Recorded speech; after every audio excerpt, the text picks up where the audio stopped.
Hi and welcome to the Party Line. This podcast is recorded on Indigenous land and we stand in solidarity with the struggle for Indigenous liberation and with our brothers and sisters in their struggle against racism and capitalism.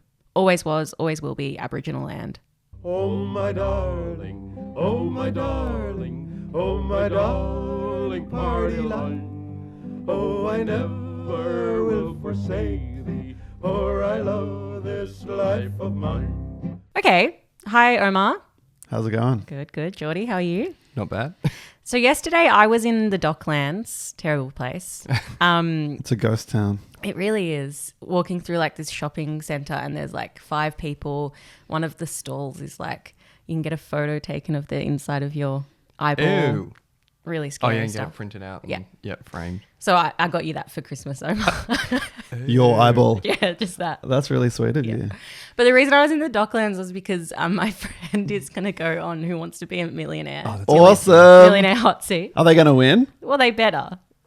You should propose to them before they go on. Because if they lose, you can cut it off. But if they win, then that money's yours. Exactly. But I raised this because I had to sit in the audience for the taping of one of the shows. Oh, yeah. And it was like really just a really quite surreal experience. Like they had this comedian who was like the hype man because like you have to Like warming you up. Yeah, Love clap and stuff like Love that. it. Who was it, by the way? Do you remember? No. Fair enough. He like just seemed like such an alcoholic. Awesome. Like you can just tell it. With that gig, yeah. You just look at someone. That's not why he got into comedy. Yeah. To be the hype man for Who Wants to Be a Millionaire. Like, poor guy. So I was trying to humor him because he just sort of, when you feel sorry for someone. So I was like, woo. Totally. Yeah, like nice. But he was talking to like the contestants and a bunch of them were men. I guess maybe more men go on Who Wants to Be a Millionaire. I don't know, maybe. I feel like that's probably true. He kept on asking the people like, oh, so how long have you been in a relationship? Like, how long have you been married to your partner? How long have you been with your partner? One man just said, oh, a very long time. And like literally couldn't say how long he'd been in a relationship with his partner. Clearly very meaningful And relationship. so the woman was like, it's been 11 years. Incredible. Like, oh yeah, a very long time. And then the other one was like, oh yeah, I've just proposed to my, fiance. And oh yeah, so how long ago was that? He goes, oh, like 6 months. And then his partner in the crowd goes, no, it's only been 2 months. Like, what is wrong with men? Like, all of it, like, men just go about life never having to think about anyone except for themselves. And then their partners have to remember not only, like, when are the birthdays coming up and what presents do people want and, when do we have to pick up the kids from school? But they also have to remember how long they've been in a relationship with their partner because their partners just don't give a fuck. And so this is my rant against men who don't know anything about their partners. Maybe don't propose to your friend then. Spare yourself. Yeah. So I just think like this is a message to men, which is up your game. Start remembering. But hey, when do you work out whether you're going to win $1 million or not? Well, the interview happened, so hopefully, he gets a call and Oh, you're not even sure. So you were in the audience for no reason. You might not even get called up. well, or they might not get called up. because nobody wants to be in the audience of Who Wants to Be a Millionaire. Part of doing the audition is you have to That's sit so funny. as an audience. They're bribing member. people to That is come. so funny. I rate that. I think that's good. Yeah, it's better than Friends, like just canned heat. Totally, yeah. But also, it's been called Who Wants to Be a Millionaire for like a long time. I feel like $1 million isn't the same As it That's used so to be. true. as it used to be. Yeah. And it's also harder to win the million now because it's like millionaire hot seat. Yeah. So What does that mean? so it's It like goes down every time some random answers a question wrong. so it's like there's 6 people and you have to be the last one left in the hot seat. Yeah, then you win. Like maybe you get 20,000, 50,000. Oh. Yeah, they added more. Yeah, I haven't watched that show competition. for 20 years probably. Yeah. But yeah, 20 years ago, you could buy like 2 houses Yeah, with $1 now million. you can't even buy a house in Sydney Yeah. or Melbourne. Or Melbourne, yeah. Yeah. Terrible. Yeah. No, Melbourne's good. Melbourne's the most affordable place in Australia, basically. Apart from Hobart and Darwin, that don't matter. The other thing that was really like No, Hobart matters. I find that. one Darwin doesn't. last story from the Who Wants to Be a Millionaire taping was that one the one who couldn't fucking remember how long he'd been engaged to his partner for. His job was that he was a voice actor. And it was a really, really terrible one. Like the Awesome. guy was like, do a little voice and pretend you're a Martian who's just discovered plutonium. And he was like, oh, hi. It's just really bad. And his inspiration for being a voice actor was the video game Arkham Asylum and the Joker. That So my feeling is that this guy is a real right-winger. that's yeah. This is why, like, reality TV is such trash and it's so cheap. And it's a real issue because, one, it fills TV with rubbish, but it means there's no jobs anymore in the industry for, like, Totally, actual writers, producers, actors. It's just all this bullshit with boring people like that telling their stories. And then it gets replicated in the podcast world by people like you bringing it to the left. So, yeah, this is a trash economy. Yeah. Totally, but I do still support Married at First Sight, Big Brother. Sarah and I have been watching. You can't Big support Brother. that. It's so good. It's just like Oh my it's God. it's brain rot. I love it. And then Real Housewives of Melbourne, we've watched 4 times, like all seasons 4 times. Where are they based, these housewives? In Melbourne. But like Turak? Turak? There's like a couple, like they don't really Aberfeldy. say, but it's like, yeah, they're like leafy, Where's beautiful Aberfeldy? suburbs. I love it. I love rich people arguing with each other Yeah. over nothing. It's like the oven that they're going to get or It's whatever. sort of Incredible. masochistic, isn't it? It's beautiful. That's the one where you enjoy getting hurt, right? I don't know. I'm assuming. Or Sure. is it sadism? I can't remember. Anyway, the bad one. Let's move on. Yeah. Anyway. What are some headlines? Got some good headlines this week. This one's from the Herald Sun.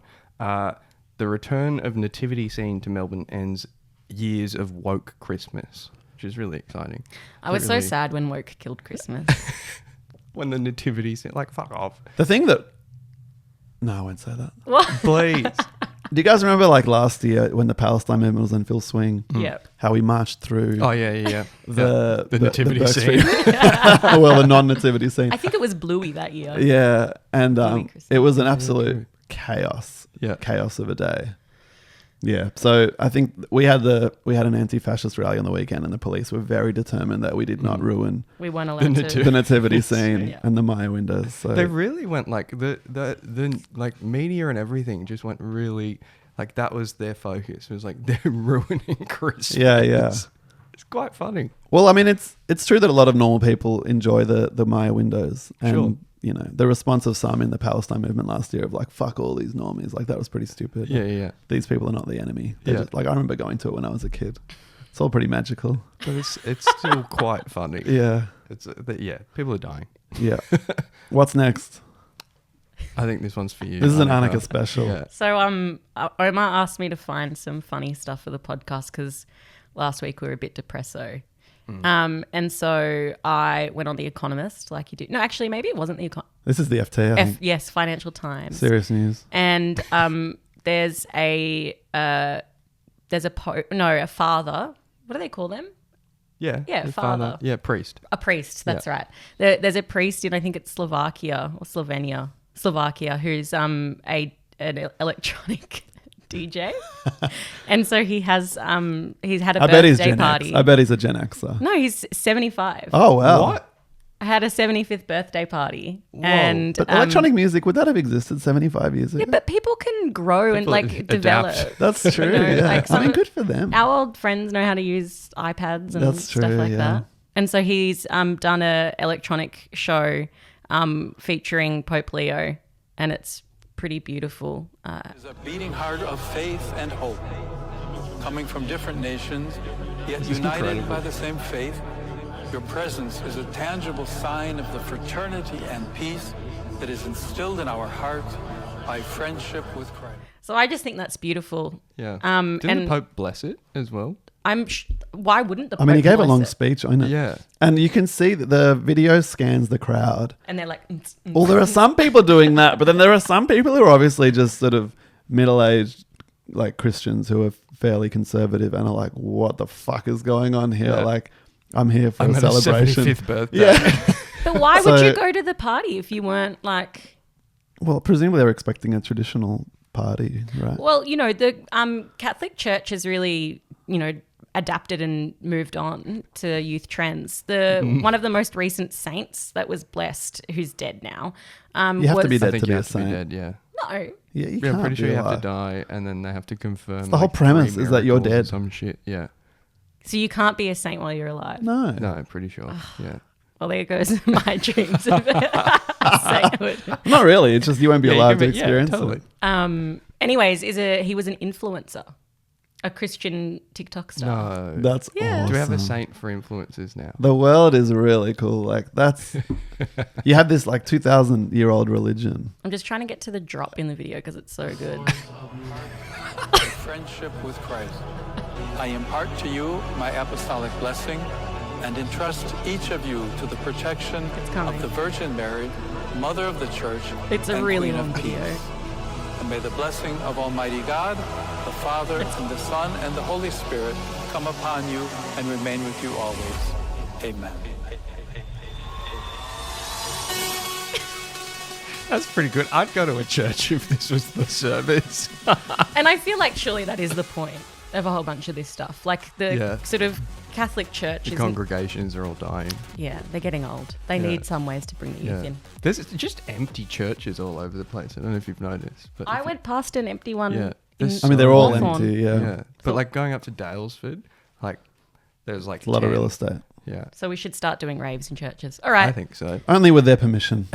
I work at a Catholic with, school. with God's Love the permission, Catholics. or Yeah, I think you got to go Yeah, we through could say their, we their ask representatives God. on earth, Yeah. which I Yeah. think is the church. it's like you Pope- have to pay the priest to get married in a Catholic church. Oh, fuck Yeah. off. So That's great. All right. Anyways, next up, the Victorian Liberals have found their niche this week, particularly after, decades of being really good at everything.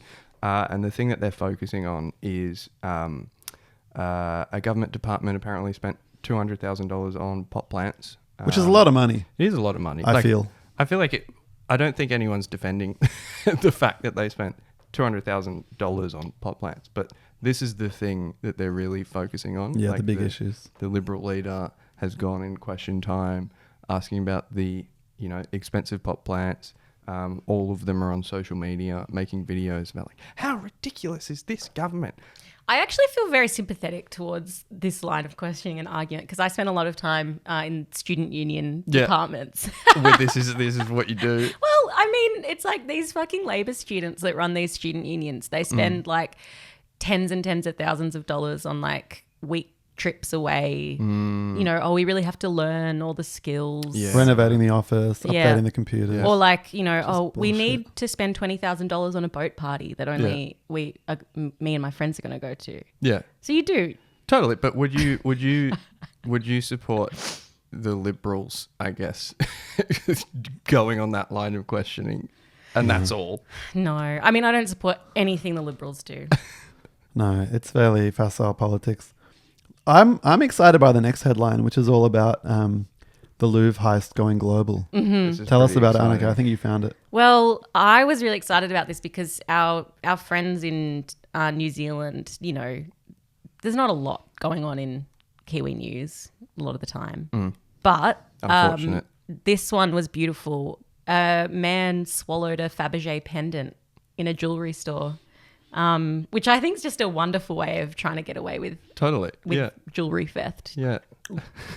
It's smart. I didn't know Fabergé still existed. I just remember that from like Imperial Russia, and that's how everyone moved their wealth. Yeah. Those Out of kind of Russia. companies never die, I think. Yeah.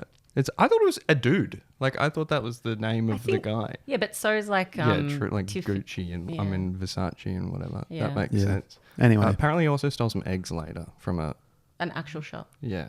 I think like eggs as in like eggs, eggs you can boil. the eggs you need to eat. Yeah, well, That was there you his go. real And milk. downfall. That's how the cops got him. Like just going shopping, eggs, milk, Fabergé. Speaking of shopping, Gen Z, lift your game. You're not spending enough on Christmas. And the And retailers the Wall are Street Journal, suffering. the Wall Street Journal's upset about it. The retailers are upset about it. You need to buy more useless crap. Yep. Yeah. Get on it. Go get him on Chi Chi. Yeah, exactly. You should buy 3 of them. Yeah, that was exciting. There was some backlash over that article, which was nice. Like Backlash from who? Who would be upset about that? the Like Twitter? Yeah, Twitter, but also like that. There's like that. Yeah, more perfect union thingo, which is like pretty liberal, like American union ACTU kind of stuff, and they were like, pay them more then kind of thing. Which is like, yeah, fair enough. That is true. Yeah. I did my job. I went and bought a video game on the Black Friday sales. Oh, no. What did you get? Silent Hill F. Oh. Scary. Yeah, that is a scary game. I can't play that game. Anyways, an Australian prisoner is suing the Victorian government for his right to eat Vegemite, which I support. Stand with him. Yeah. I mean, definitely. yeah, so prisoners deserve everything. Yeah. Why Vegemite specifically? I don't know. I didn't read the article. I just read the headline. Yeah, I mean, it's very nutritious. Yeah. Full of B vitamins and minerals. I mean, the Victorian government just trashing people's human rights They left, are, right, yeah. and centre. Yeah, Like there was totally. a report that came out about the adult time for adult crime thing that the Victorian government's doing, Yep. which, you know, they just say this is in contravention to the Human Rights Charter. Yeah, to your own Human Rights Act. Yeah. Yeah. Yeah. It's Yeah. just terrible. Yeah, it's ridiculous. Also, on an absolutely related note, physicists have apparently proven that the universe isn't a simulation. They could have just asked me. I would Did have you told them did that. you read that article? How do you prove such a thing? It's in a science journal, like a science thingo that reports on science. But journals. anything that you find in a simulation, like Yeah. how do you prove that you're not in a simulation? Maybe the simulation proved that it's not a simulation. I feel like we need to ask the University of British Columbia.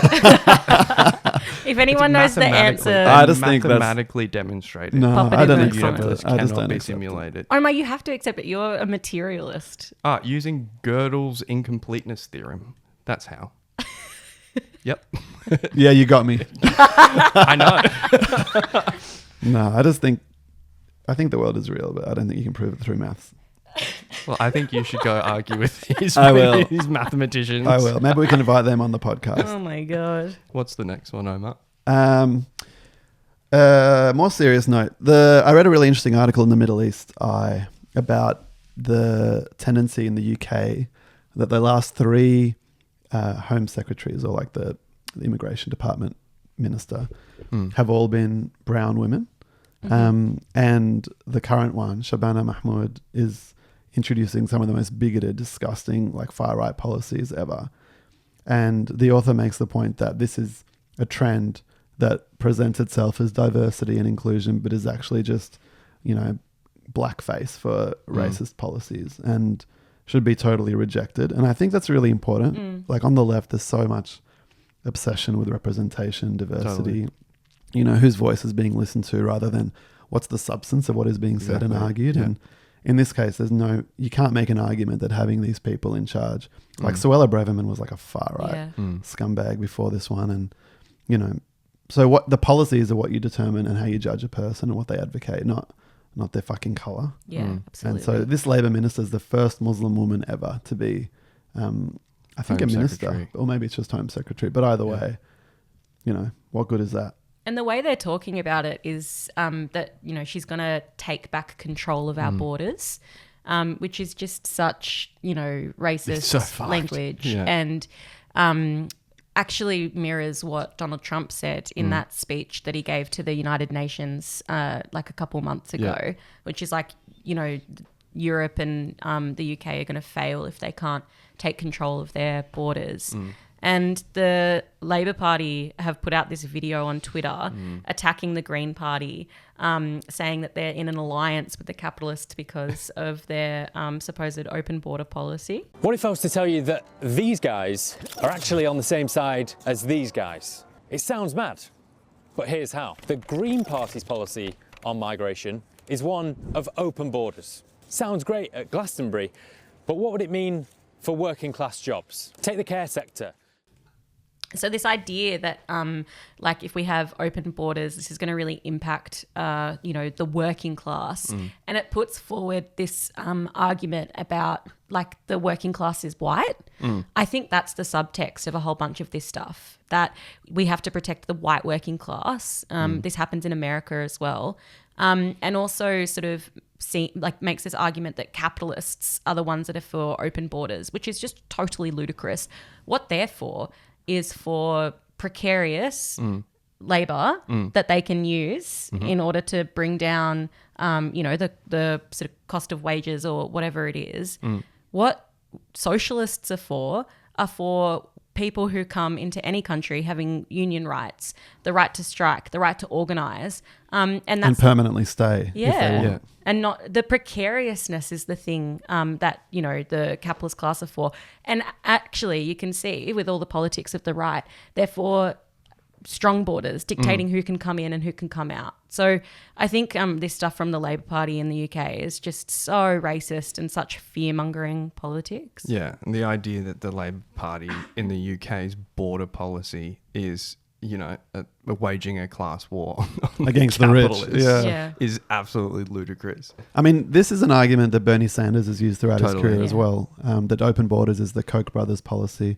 They're one of the main, I think, founders of the Heritage Foundation, or at least funders of it, Yeah. far right scum in America. So, yeah, the left has to oppose border controls and attacks on migrants, especially migrant workers, but all migrants. Yeah. Riding out the party line. So we've got a special guest on this podcast. His name's Zack Schofield, and he is an organiser for Rising Tide, which is an event that I went to on the weekend. But I'd like Zack to tell me about this event that I went to. So yeah, Zack, what's that? Hey, Geordie. Now, I'm going to correct you immediately out of the gate because Awesome. Good start. you went to the People's Blockade, the world's Oh. largest coal port. Every did do single that. motherfucker says it's Rising Tide. Rising Tide is the community movement that organises the People's Blockade, right? Nice. A subtle And- point. Good clarification. A good clarification. And it's important because, the People's Blockade, thousands of people going to my hometown, Newcastle, it's the world's largest coal port, to disruptively protest that industry. I'll tell you about what we're actually asking for in a minute. But that's a tactic, right? It's not the whole campaign. It's not the whole strategy. And it's a really good tactic because, what it looks like is thousands of people out in kayaks, in small yachts, in tinnies, swimming even in the waters of Newcastle Port. And this year, turning around 3 coal ships that were Awesome. inbound. And it gives us an amazing platform to, campaign off of. It's also happened in Newcastle to varying sort of levels of disruption quite a number of times. From 2005, I think it's happened 14 times, this year being the 14th. So, but not all of them have been organised by, our version of Rising Tide, right? So the People's Blockade, this is the 3rd year that we've run it as Rising Tide. It's the biggest yet, and Nice. definitely the most disruptive. Cool. That's awesome. Yeah, it's got a lot of attention. I feel like it's become a real focal point for a lot of the left around the country, not just in New South Wales, which is really exciting. And as you say, it's good to bring attention to the climate at this moment where the government's really trying to neutralise the issue and just pretend like job's done, it's all over now. Yeah, totally. And I think, since the height of school strike, I suppose, there was a moment where climate really splashed onto the scene around, the Morrison government, and then, Labor gets in, and all of these institutions that were supporting the school strikers shut up and stay silent. The unions and the NGOs, they're entirely complicit in the Labor government's approval of 32 new coal and gas projects and more coming down the chain, right? So we've been really stoked, I guess, that we've been able to build some momentum in a coal community, which is what Newcastle and the Hunter is, across this period of relative quiet in the climate movement. And I think, we are bringing the left together in some way. Part of that is because, to be honest, our target is reasonably small. We've got a pretty good claim to own the campaign around Newcastle. And we do, have, our activists around the country, I'm based in Sydney these days, get involved in a whole lot of different things. And we do try and be, intersectional in our issues. And obviously, that's why we're here talking today. But, it's pretty easy to just come to Newcastle and get on board for a local campaign that, everyone across the country does align with without us, crossing over too much in ways that are, unhelpful. So come for the festival and then, we go out back into our own communities and help all the other campaigns around the country. Yeah, I think the point about sort of after the height of the school strikes, I mean, we talked about, I think this on the podcast last week, but the sort of climate wars kind of debate that happened around the Bill Shorten election. And then after, Labor just wanting to not talk about this issue at all. And when they do, sort of prefacing everything about what's good for business and how we need to balance addressing the issue of the climate crisis with big business. And I think we really need to see a revival of the climate movement. And I think the People's Blockade does help to sort of achieve that. Like Omar said, people going from all corners of the country to Newcastle to bring attention to this really big issue. Because, I mean, I was reading a report today that climate scientists are saying that we've reached a tipping point with the Amazon. And when that happens, you know, what happens next with the climate crisis is anyone's guess. So drawing attention to that's so important. Yeah, absolutely. And look, those of us who have been in the climate movement have been seeing these sort of reports coming out, progressively over the last couple of years. I mean, it was just last year that it was being reported that the net CO2 that was being absorbed by trees and plants in the ocean around the world, less than what those sources are emitting because of forest fires and land clearing, and like we're actually so fucked, guys. But nevertheless, the point is, we still have a life to live, right? And while the world may be getting more dangerous and more unjust, it's actually movements of everyday people coming together and getting shit done and breaking some rules, and then also feeding each other, sharing some joy, making sure that after the fact we're all looked after. That's the sort of world that I want to live in. Those are the sort of people that I want to go into the bowels of hell with if we're going there. And if we're not going there, then those are the sort of people that are going to build a better world. So I one of the things I love about the People's Blockade is that it feels like practice. It feels like practice of fighting for something. And people build skills there that they don't build in other sections of the movement, because we're doing mobilisation, breaking laws. And we set up, a village for a week out of the year, which, by the way, we've had to win with an immense amount of political campaigning and the fact that we got council permission to go, spend 5 days by the foreshore when they knew we were going to go disrupt coal ships next door was remarkable. Yeah, well done. Yeah, that would have been, quite a fight. You kind of touched on something that I've heard you speak about before, so I want to give you the opportunity to talk about it again. But from a lot of the very online left, there's been a lot of criticism about the festival aspect of the protest, instead of, I don't know, blowing up the ships or whatever. Do you want to talk to why you think that particular aspect of this is important? Sure. Well, look, there's lots of reasons why it's important. One of them is that we actually live in a community of real people, and Newcastle is my hometown. I, to be honest, don't want to start going and blowing up ships in Newcastle and getting everyone fucking raided and, destroying all social license and social capital that we have in our hometown.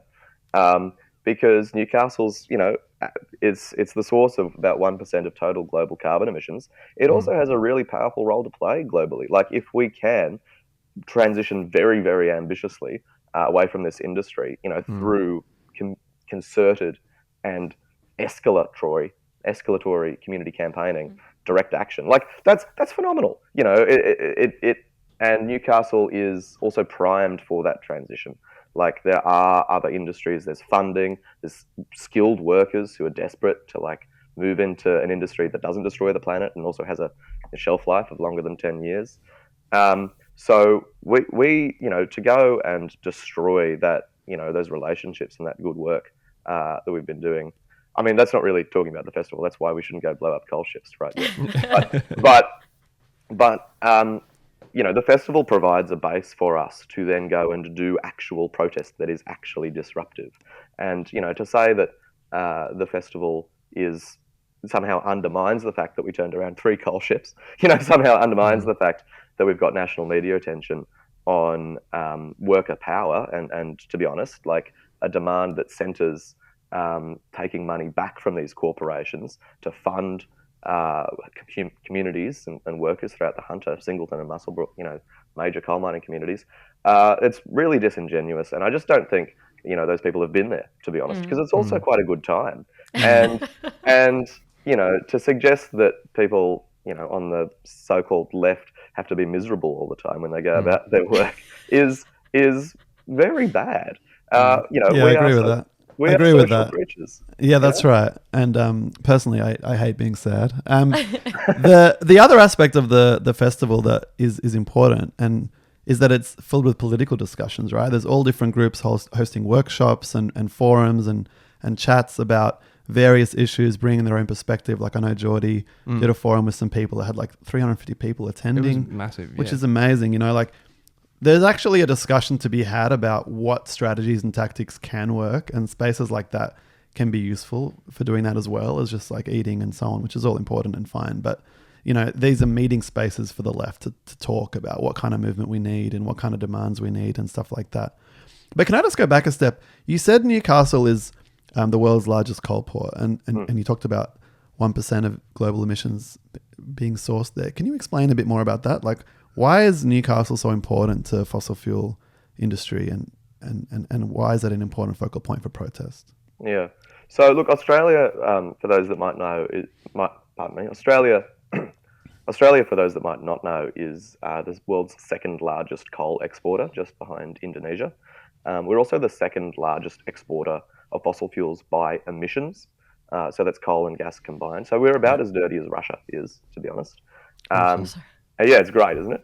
And while, fair is fair, there's lots of other problems with it, but our domestic emissions are reducing because we are building more renewables, and, that work is progressing slowly, but it is progressing. But our fossil fuel exports are going up. And there's no version of the climate crisis where, borders define where you can emit. Totally. That's just not how it works. So Newcastle is the world's largest coal port. We export 150 million tonnes of coal or so a year. It fluctuates. More coal comes out of Queensland than New South Wales in total, but it's spread across a couple of ports around the Bowen Basin. So Newcastle's special because it has that symbolism of being a coal town. It's also, back in sort of colonial genocidal history, it was founded on coal. It was literally people were along the coast, English people along the coast saw coal sort of just on the beaches and were like, oh shit, we want that. And then they built a town there. It's called Newcastle after Newcastle upon Tyne, famous coal mining town in England. So it has a social basis to the coal industry that, the Bowen Basin in Queensland maybe doesn't, because it just doesn't have that depth of colonial history based around coal. So it's really important symbolically. It's really important politically, because to be able to engage with workers in the coal industry, and there are, we're talking about 10,000, 20,000 workers, but obviously the money that they generate in their communities goes out to, the bakeries and the hairdressers, and like these communities, Singleton and Muswellbrook, they are built on coal. If those jobs went away tomorrow, people would be fucked.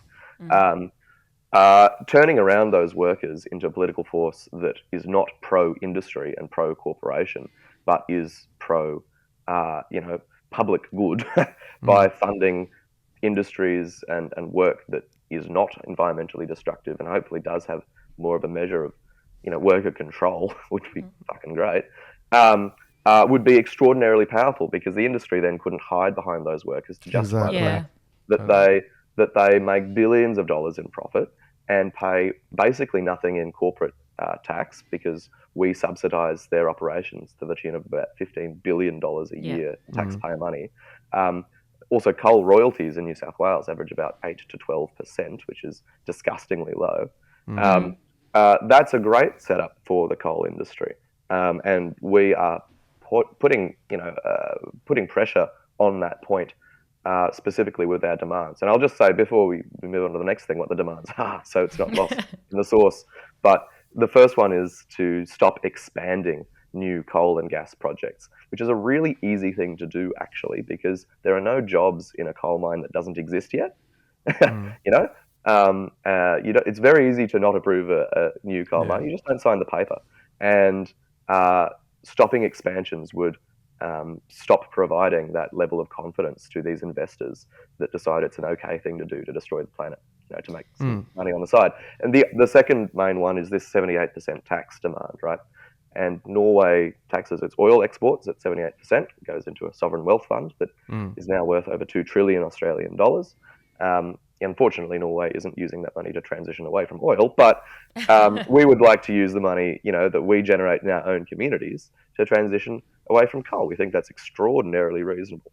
And that demand in particular has provided us a platform and a great point to push among, I guess, corporate media, right-wing media that like to fuel the flames of this culture war, because we are actually fighting for workers.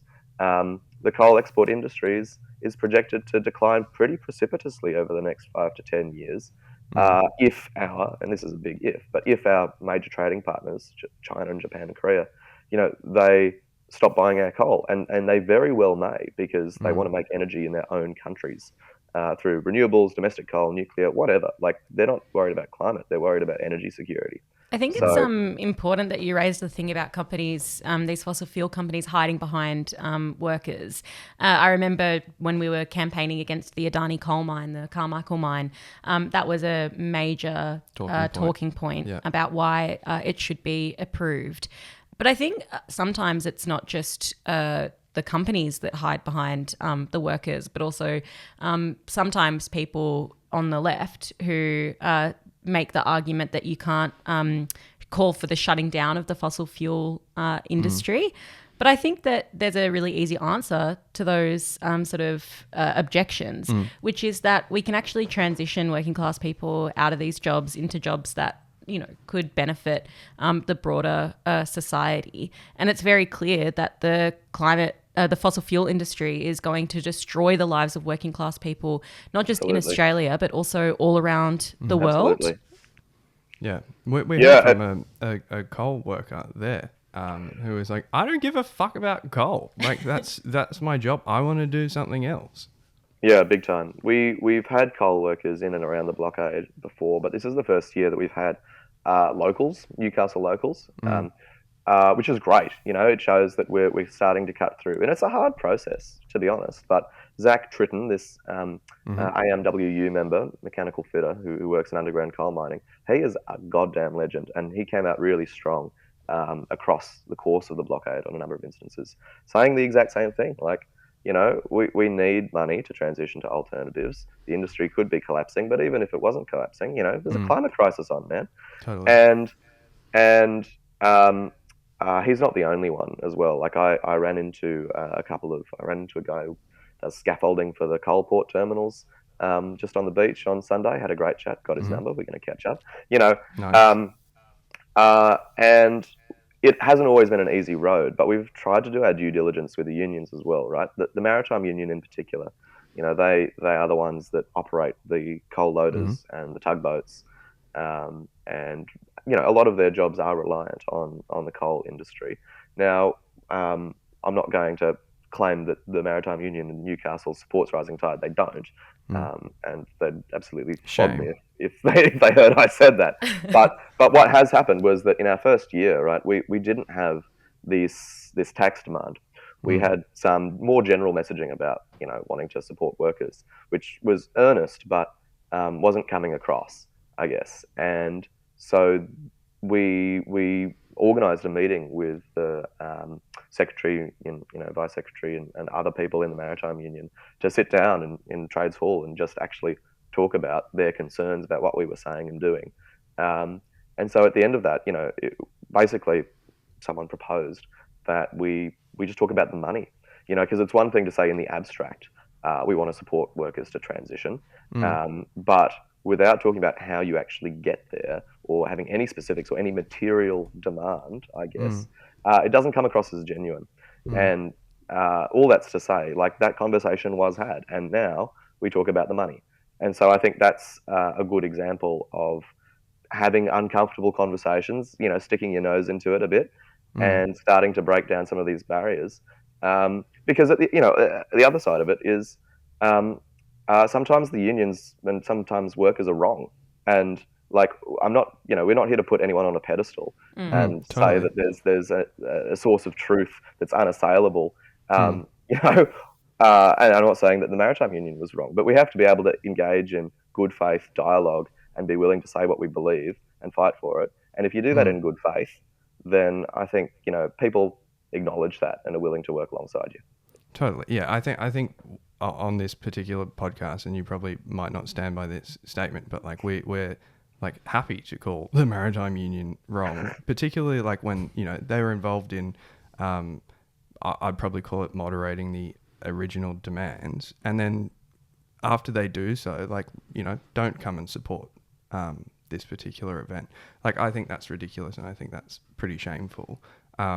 They have a massive role to play here, but the outcome of that kind of stuff, it just protects the interests of these multi-billion-dollar individuals. And that's one of the problems with unions in Australia more generally, is that they haven't fought very hard for many decades now, in reality, by historic standards. And so they sort of survive by propping up their industries in a fairly class collaborationist way. Totally. So you see that in manufacturing, you see it in a whole range of sectors where basically the union's approach is, we want the company to be profitable so that our workers can have jobs. But this is like classic class collaboration. And a lot of the time, these companies take the subsidies and then shut down when they were going to shut down anyway. And the workers just get screwed either way. So I think having a strong independent union movement that stands for the working class, separate against the interests of these companies. Like, these companies are responsible for coal workers getting black lung, Yeah. This is a 19th century disease.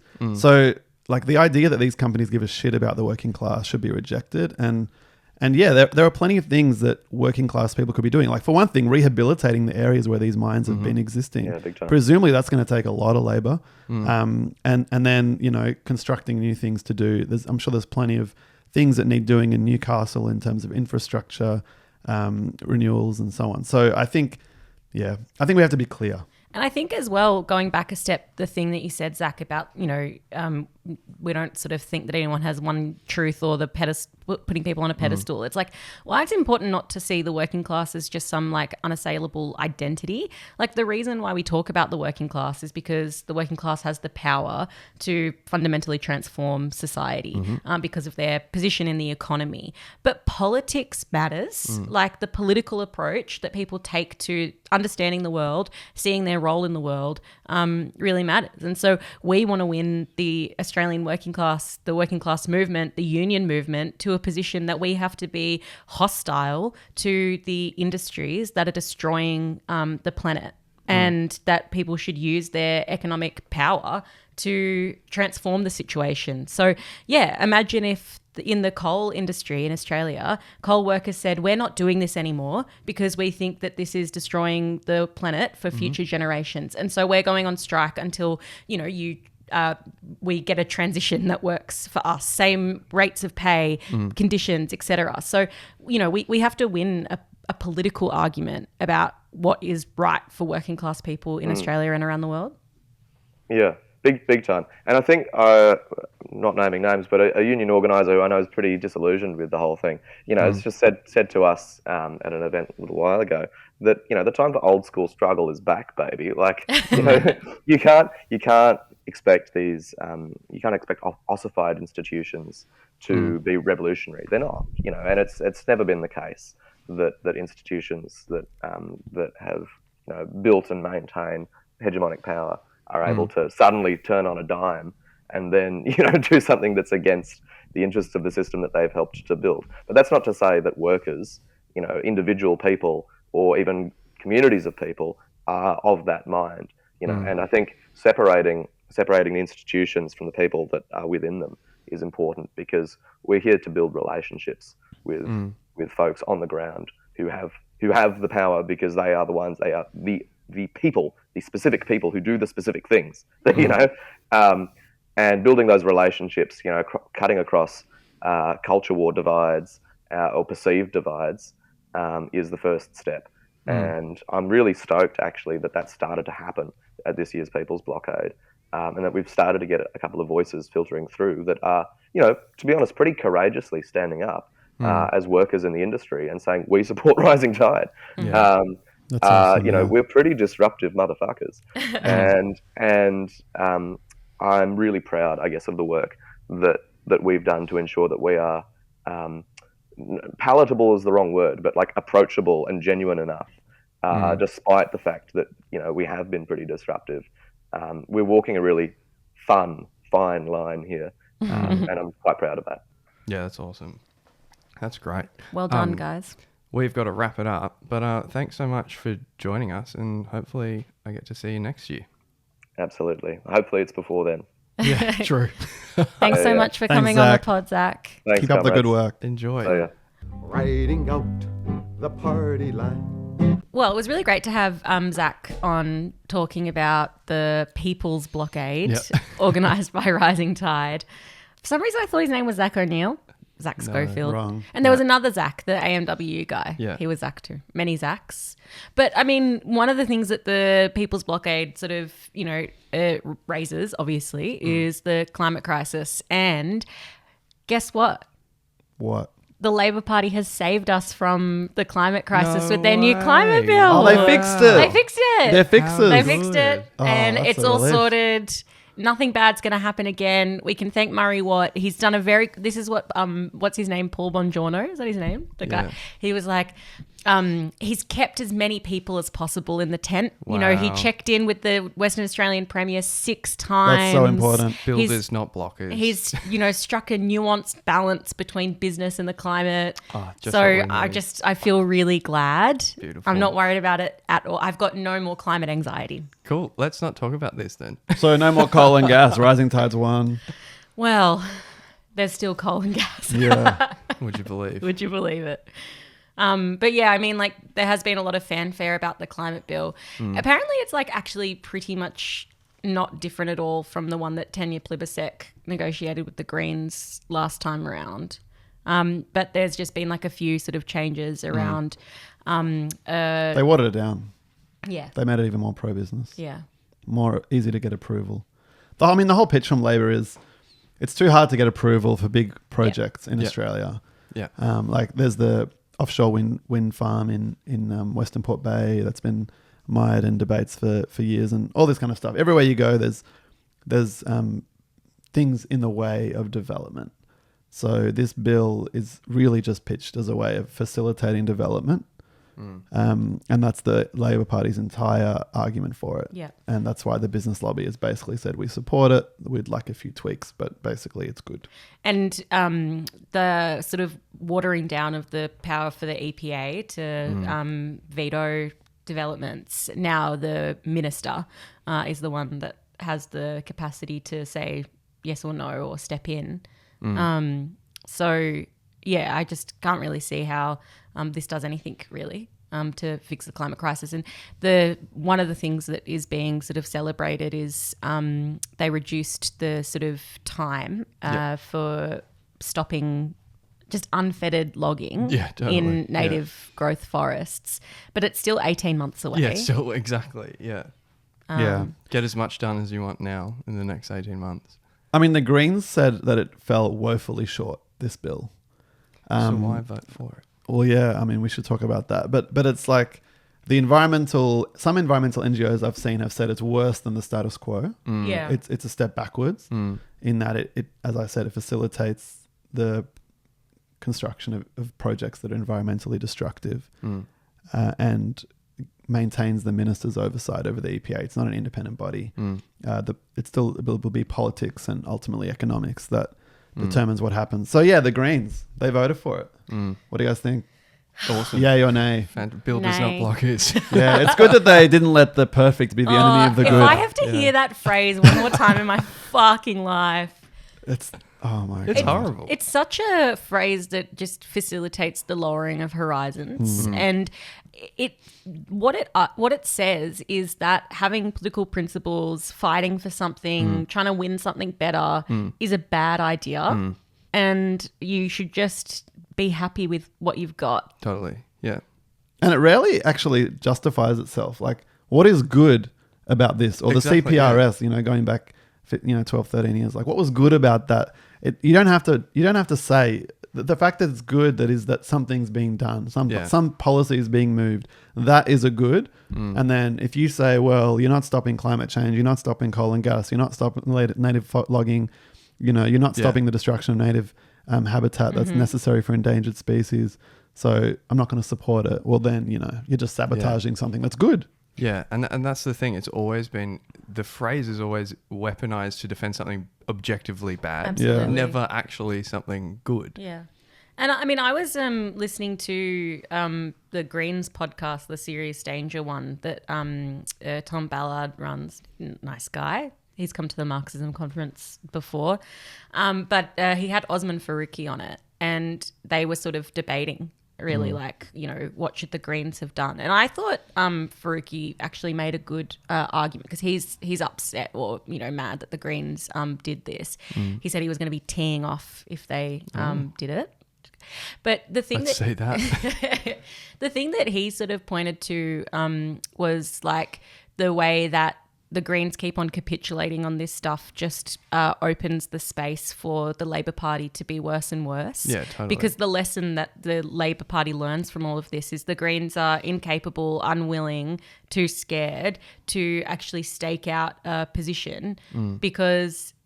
And so that means that Labor Party just offers nothing. Totally, and it makes sense that the Greens are incapable or unwilling, to do any of this stuff, because there's actually a divide within the Greens in terms of their sort of traditional base of sort of middle class progressives, and then young people who are more outraged about what's going on. But I think that there's a broader approach that exists amongst the Green, which is like you have to be respectable and you have to play politics.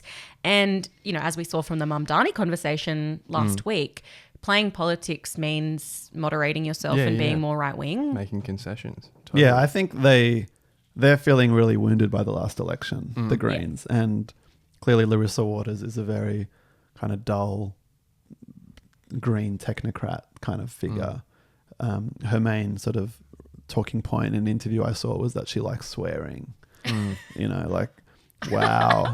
Is this So like edgy. is this like 1950? I mean, so she's a very safe kind of boring pair of hands. The government was pushing really hard.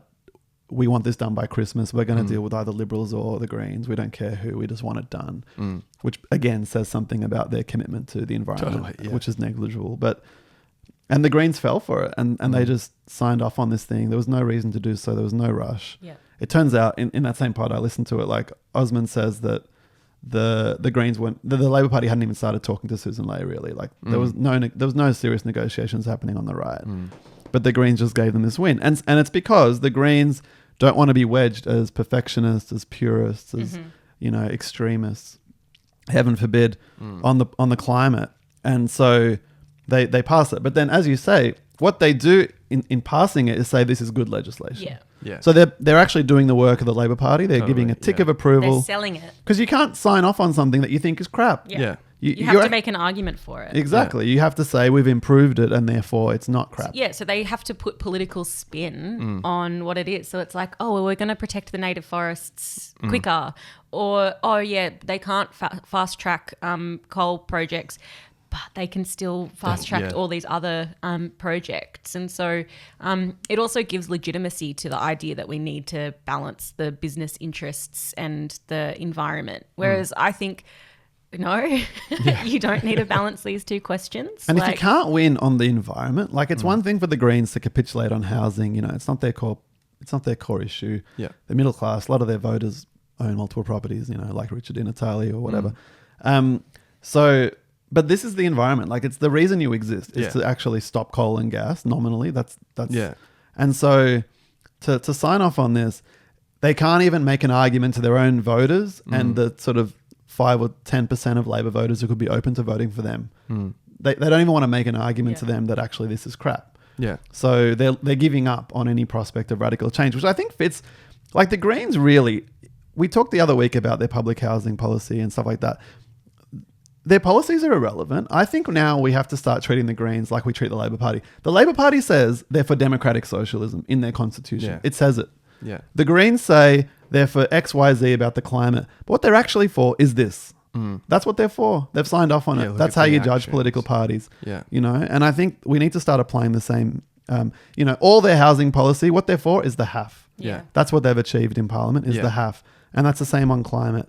And I think this has to be the standard. Like, it's too generous to the Greens to say, Yeah. they're for X, Y, and Z. Look, it's written on a piece of paper somewhere. If you look at a piece of paper the Labor Party writes somewhere, they have a lot of great policies. Yeah. As well. Do they? I don't, They actually do, but they'll never be implemented. I've never seen it. Yeah, no, you don't, because no one reads their websites. But it's buried in the constitutions there for I've read that. socialism and so Yeah. on. I think the other problem with the approach, sorry to cut you off, Julie. No, that's all right. I think the other problem with the approach is that it means that there's not going to be any serious discussion about the climate crisis for many, Totally, yeah, it's done now. and- Yeah. Because they've passed this bill, the way, again, sorry, Buongiorno, the way that he phrased it was that it's, the first major climate bill in a generation. So, like, what, do we have to wait for another fucking generation Yeah. to have any serious action on the climate crisis? Yeah. And you can just go through the list of problems. Like, the Great Barrier Reef is dying. Yeah. The algal bloom in South South Australia. Australia is just it Insane. hurts to think Yeah. about. One of the scientists is saying that because the government keeps on talking about how it's like actually getting better, but the scientists are saying is that there's actually two types of algal bloom species, one which grows really well in the winter and one which grows really well in the summer. So it's just switching. Yeah. Oh, sick. Fuck So, yeah. and that But I heard that's mostly an issue of like tourism and small businesses in South Australia losing money. well, Isn't that right? Well, we've got to balance these interests. we're going to Yeah. balance the interests. Yeah. So, and then the Burrup Hub project that's been where Yeah. does that fit in? Yeah. Is the minister going to do anything about that? Put No. their ministerial veto on that one? Definitely not. Yeah. So that's the thing. Oh, sorry, go on, Julie. Yeah, I was going to say the thing that I don't get particularly about the Greens stuff is like you talked about the young people in the Greens that want some radical change, and then the older kind of teal voters and stuff.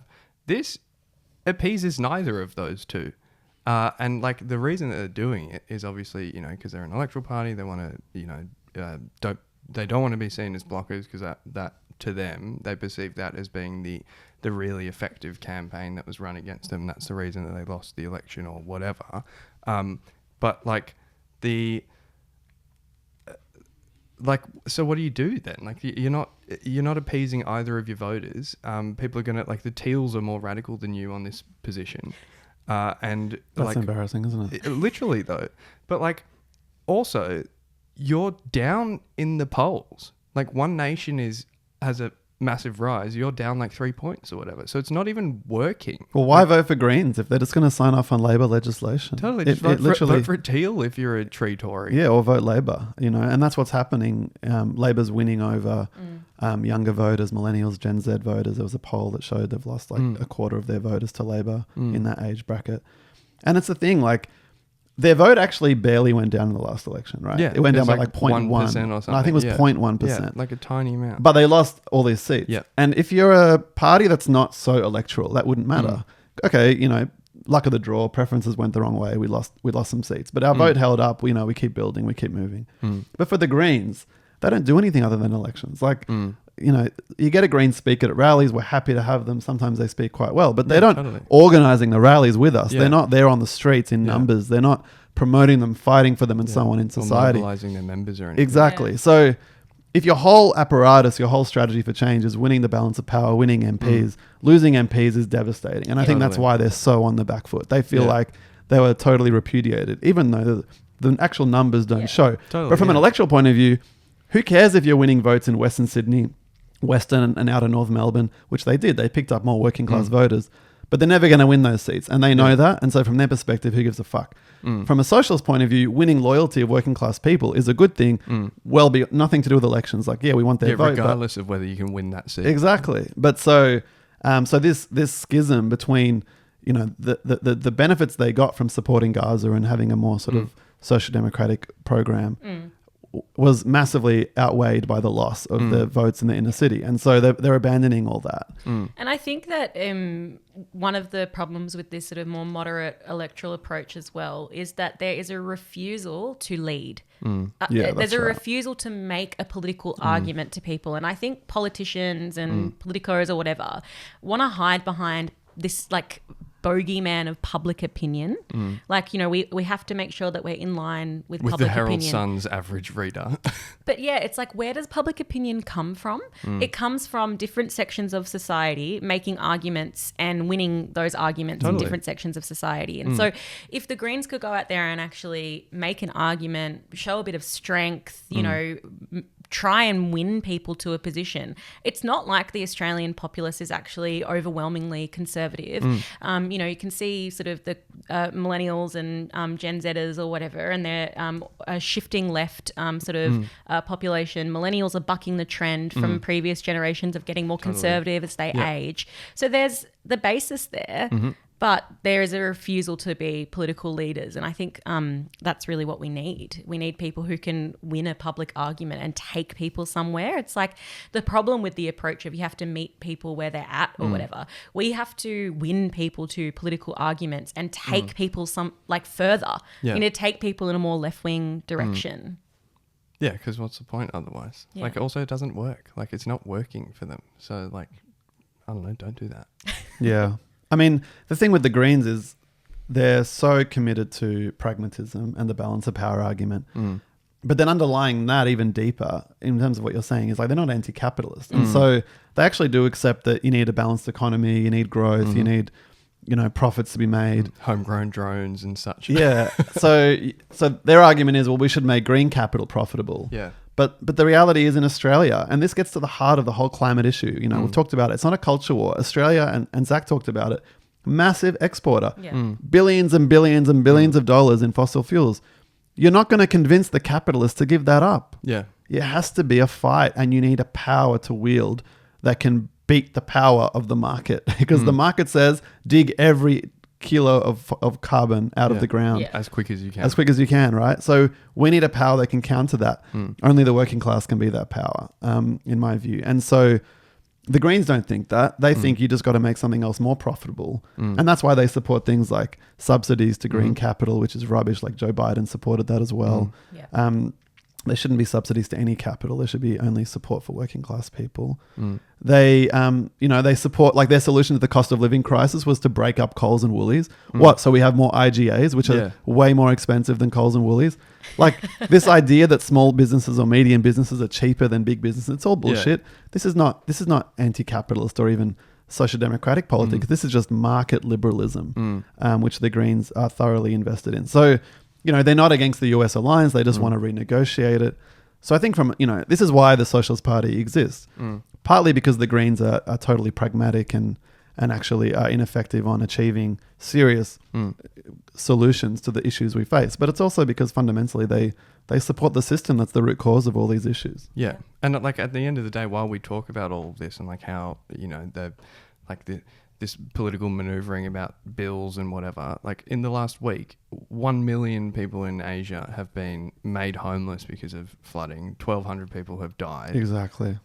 This is not something that we should be, you know, making little political maneuvers around so we can make a press statement that says like, oh, we, you know, builders not blockers or whatever. Like it's fucked. Yeah. Yeah. And the AI shit, like, my God, the amount of energy these things are going to use, like, it's just shocking. Yeah. I think sort of different kind of topic, but still about the climate crisis. Like one of the things that we were talking about with Zack was about the sort of question of working class people, the companies hiding behind the workers in order to make the argument about why the industry should exist. And it points to another question that we have to consider here, which is the climate crisis is not a purely Australian issue or problem. Like the climate crisis is a global one. Zack said, you know, the thing about there's no borders with emissions.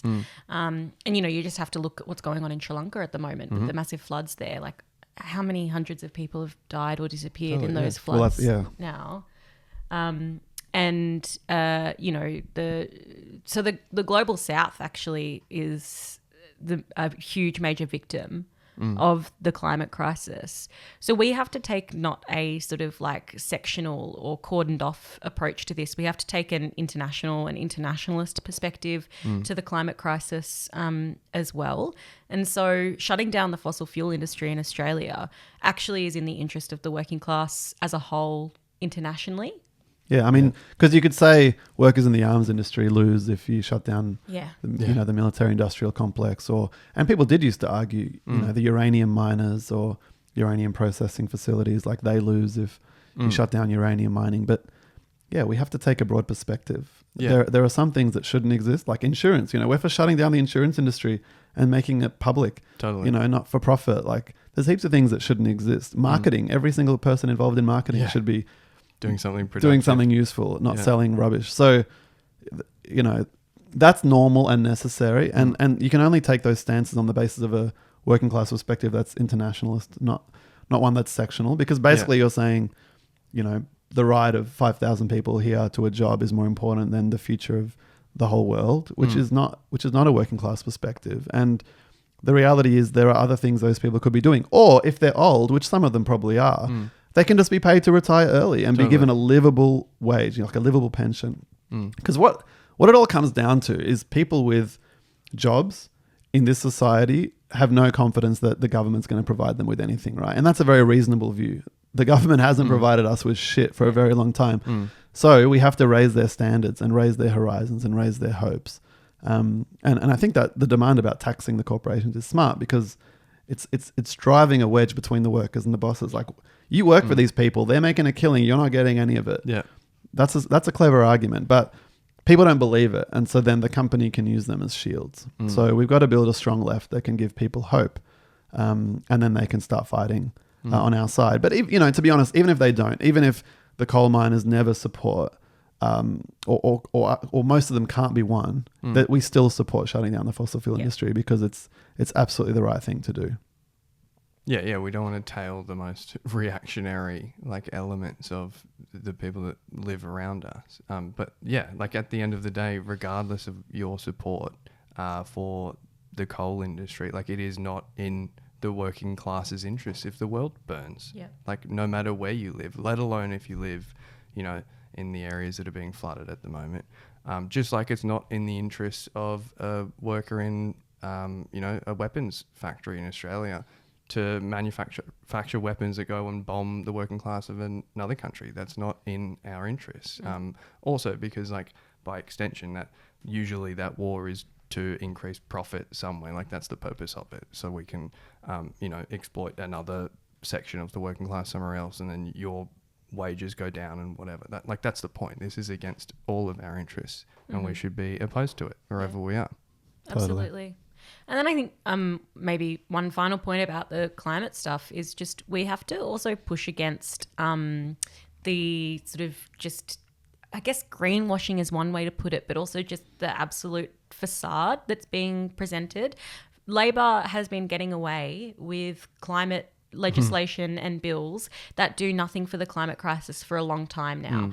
The net zero stuff, you know, obviously you oppose what the Liberals and the Nationals are saying because they're so, like, they're trying to push against the idea you should do anything about the climate crisis. Net zero is a farce. Yeah. Net zero is not going to solve the climate crisis. This climate bill, which is being presented as some, you know, major transformation, will do nothing about the climate crisis. So we also have to be able to, like, pierce through the veil or whatever and kind of explain what actually would be required to solve it and stop letting, you know, the politicians get away with bullshit. Totally. And that's why we need independent media, radical media that doesn't just talk about politics as like, oh, the Greens said this, the Liberals said that, the Labor Party said that, you know, who's winning the battle of the polls or who's winning. You know, we need to look at what's actually happening, what's needed, what's in the interests of working class people, the poor, the oppressed. And that's what, you know, we're trying to do on this pod. That's what the Socialist Party is trying to advocate for across the country. You know, join us, get involved in us as a party, support the Patreon if you can. But, you know, we actually need these kind of institutions because there is so much energy and money invested in telling lies and hoodwinking the population. And not everyone buys it all. But when the Labor and Liberal Party are speaking in one voice and then the Greens are basically following along like loyal puppies, it's really hard for people to understand what's actually happening. Yeah. So support independent media like ours and get involved in a movement that can bring power to working class people. Just one final thing. We want to introduce a new element to the pod, which I think is kind of sweet. Which Omar is like, came up with it. It was my idea. to do like a musical outro each week, and we one of us introduces why they find it special. So this one is a version of Bella Ciao, which a comrade shared this week by a guy called Mark Ribot. Ribot. Sorry, Mark. It's a beautiful cover. It sort of fuses the original song with Leonard Cohen song about partisans. It's really sweet. So I recommend everyone check it out. And it's an anti-fascist song, which is really important given what's going on in the world around us. So have a great day. Thanks for listening, guys. Yeah, see you soon. Bye. One fine morning, woke up early to find the fascists at my door. Partigiano, please take me with you. Bella ciao, bella ciao. Goodbye, beautiful. Partigiano.